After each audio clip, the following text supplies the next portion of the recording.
కాబట్టి నేను ఒకటి చెప్తున్నానండి, తెలుగు రాష్ట్రాల్లో తెలంగాణ ఆంధ్రప్రదేశ్ రెండు విడిపోయినాయి.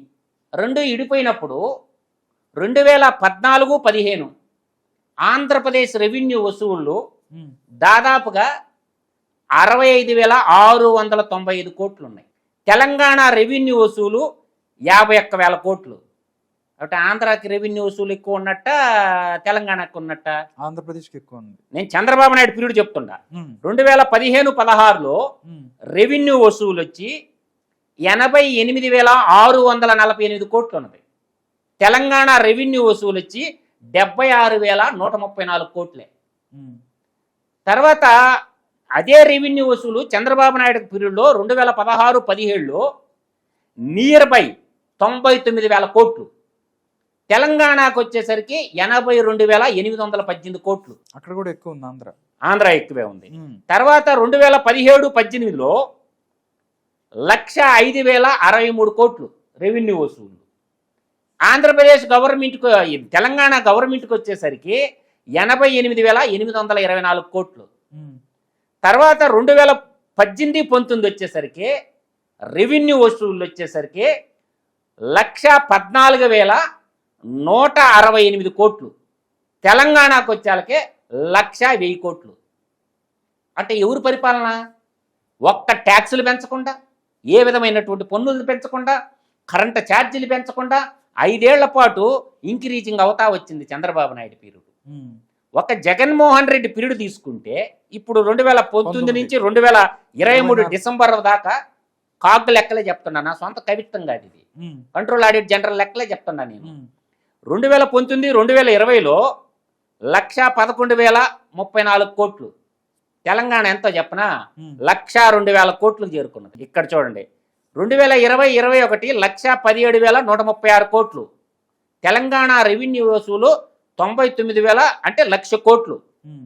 తర్వాత 2021-22కి వచ్చేసరికి ఏపీ ప్రభుత్వ రెవెన్యూ వసూలు 1,50,552 కోట్లు.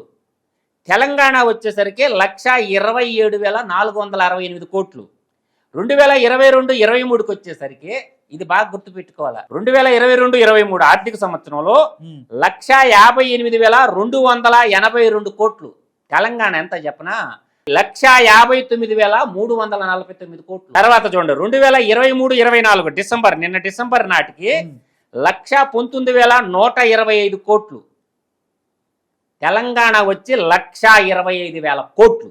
ఆంధ్రప్రదేశ్ కన్నా తెలంగాణ ఎక్కువ ఉంది. తెలంగాణ 13 జిల్లాలు భౌగోళిక పరంగా చూసుకున్నా 13 జిల్లాల్లో ఉన్నటువంటి, గతంలో చంద్రబాబు నాయుడు ఉన్నప్పుడు ఎవ్రీ ఇయర్ ఇంక్రీజింగ్ అవుతా వస్తున్నది. జగన్మోహన్ రెడ్డి పౌరులో డౌన్ ఫాల్ అయిపోయింది రెవెన్యూ వసూలు. ఈ ఒక్కటి అర్థమైపోలా?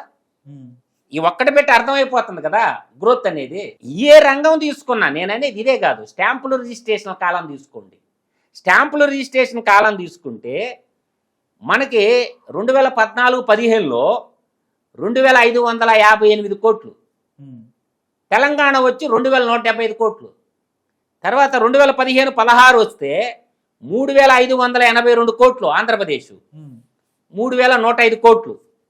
ఈ విధంగా మనము చూసుకుంటే ఓవరాల్గా స్టాంపుల్లో చూసుకుంటే రిజిస్ట్రేషన్ స్టాంపుల ఆదాయము 5 ఏళ్ళు చంద్రబాబు నాయుడు పీరియడ్లో 19,316 కోట్లు వచ్చింది.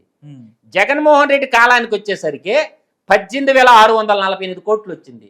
నీ పరిపాలన దక్షత ఏడవిపోతాం.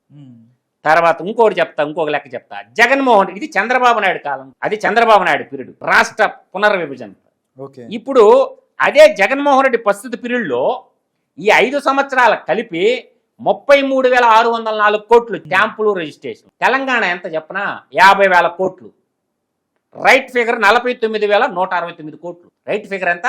49,169 కోట్లు తెలంగాణలో. ఆంధ్రప్రదేశ్లో ఎంత వచ్చింది? 33,604 కోట్లు వచ్చింది. నువ్వు దేంట్లో గొప్ప నాకు చెప్పమని చెప్తున్నా. అదేంటి, చంద్రబాబు నాయుడు పీరియడ్లో పన్నులు పెంచలా 5 ఏళ్ళు. ఏ విధమైనటువంటి పన్నులు పెంచకుండా సాధించినటువంటి విజయాలు అయ్యి. నీ పరిస్థితి ఏంది? అన్నీ పెరిగాయి కదా. తర్వాత అమ్మకు పన్ను ఆదాయం వ్యత్యాసం చూసుకుంటే మనము ఇప్పుడు మనం ఆయిల్ ఉంది కదా, ఇది డీజిల్, ఈ పెట్రోల్ మీద వేసేటటువంటి వాటిల్లో నీకు దీంట్లో కూడా మనం చూసుకుంటే తెలంగాణ మనకాడికి మెరుగ్గా ఉంది.